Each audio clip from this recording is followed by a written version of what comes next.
কথায় আছে শিক্ষার শেষ নেই, প্রতিদিন প্রতিনিয়ত শিখছি, ইনফ্যাক্ট এখনও শিখছি। এটা এডিট করতে বসে কতবার যে আমি ডিলিট করছি, হয়তো এটাও আপলোড করবো কিনা আমি জানি না। তো হাই এভরিওয়ান, আমি সাথী, আর আমি একজন মেকআপ আর্টিস্ট।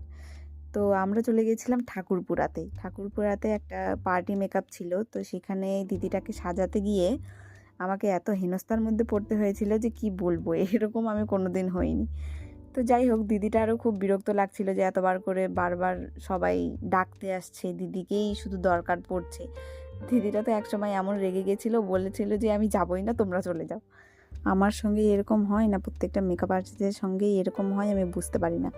আমি যতবার গেছি, যেখানে গেছি, আমার সঙ্গে প্রায় বেশিরভাগই এরকম হয়েছে। আমি কোনো সময় ভালো মতো একটা রুম পেলাম না যে যেখানে তুমি একটু বলো তোমার শান্তি করে কেমন সাজাতে লাগলো। পারবো। তো যাই হোক, ওইখানে আমি দিদিটাকে সাজিয়েছিলাম, দিদিটাকে জিজ্ঞেস করছিলাম যে কেমন লাগছে, দিদিটা বলেছিল যে ভালো লেগেছে। তো এখানে সবাই